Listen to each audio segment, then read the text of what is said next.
U.S. business leaders say they're optimistic for 2022, despite ongoing challenges such as labor shortages, inflation, and supply chain issues. Now, that's according to the results of the JPMorgan Chase 2022 Business Leaders Outlook Survey.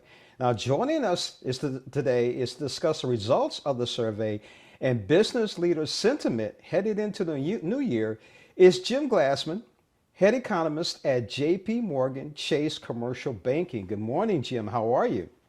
I'm fine. How are you? I'm good. Now, generally speaking, how are businesses leaders feeling headed into the new year? They're feeling pretty good about their own business and about the outlook. And I would say the nature of the challenges tells you why they're optimistic, because these challenges are a reflection of the robust recovery, the ability to sort of recover out of this pandemic era. These are the kind of challenges you only expect to see when the economy is doing pretty well. Now, what are the main trends that the survey found among small and mid-sized businesses leaders for 2022? Well, the thing to remember is these folks, by the way, are still optimistic, even though they flag some of these big challenges. The challenges they're talking about are difficult to find workers. They're trying to retain workers. They're having to pay more.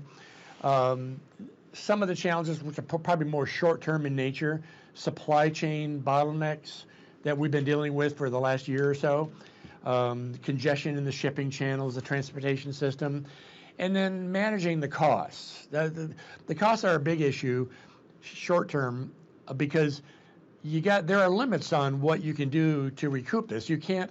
Some people can maybe raise prices, others cannot, and so they got to be careful how they manage this. But these are all things that they're not going to derail your business. If you can figure out how to deal with them, they just open up new opportunities.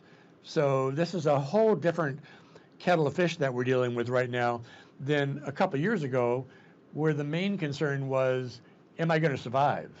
How will I survive? Yeah, the question is, how can I survive this? This is going to be interesting.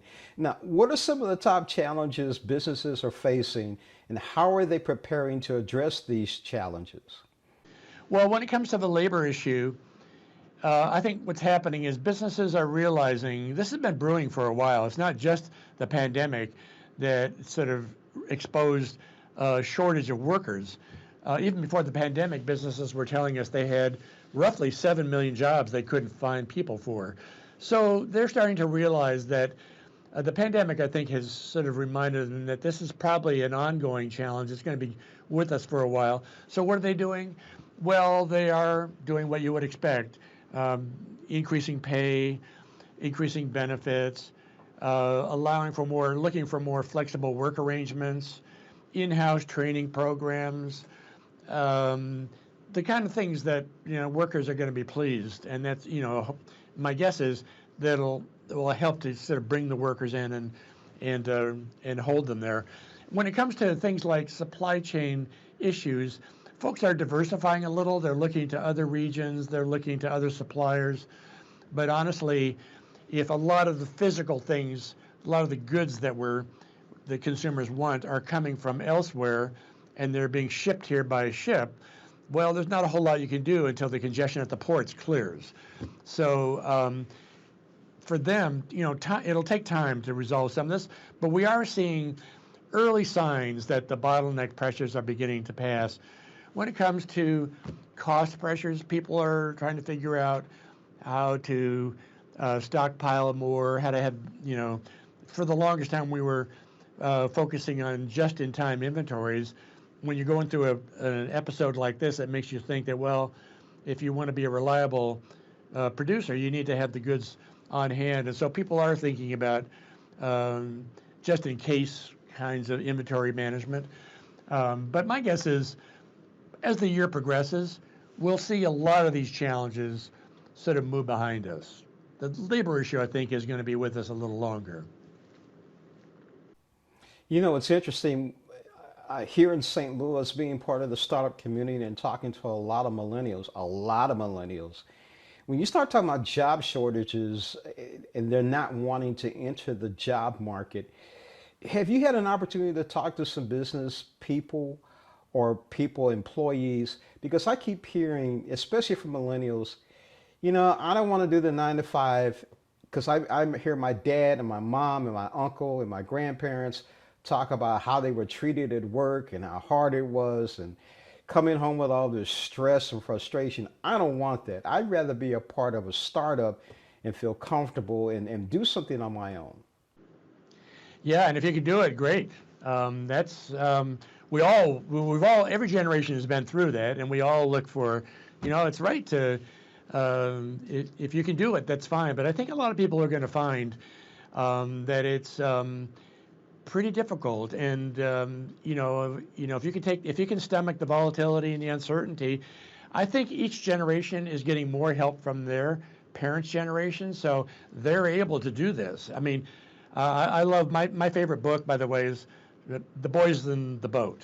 The story about the University of Washington's crew team. They won the gold medal in the 1936 Olympics, and it's all about life in the 1920s and 30s, and it's a reminder of it.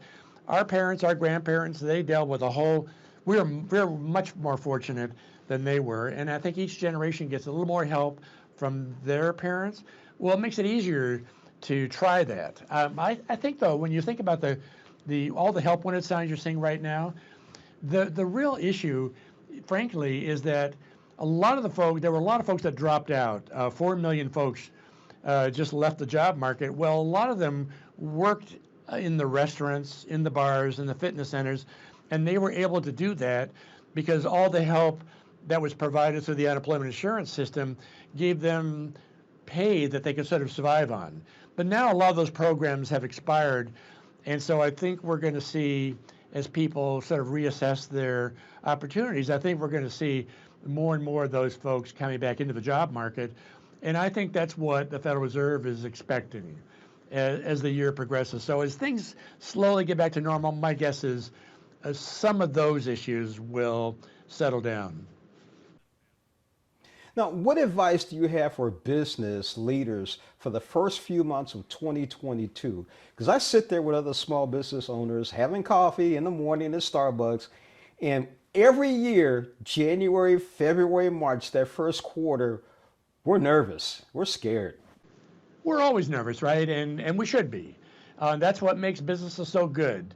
If you're nervous, you need to sort of figure out what are the possibilities. And right now, we're all uncertain about how the coronavirus situation is going to play out. But I think business leaders don't need me to tell them this. They know this already. It's appropriate to take a long view and try to look through a lot of this noise. And they have been doing this, by the way.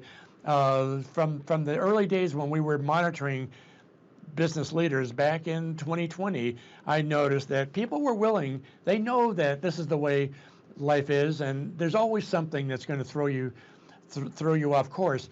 But they've been doing a pretty good job taking the long view, trying to get through some of these challenges. And I think this is what they're telling us. They're willing to take the long view, and that's why they are so optimistic.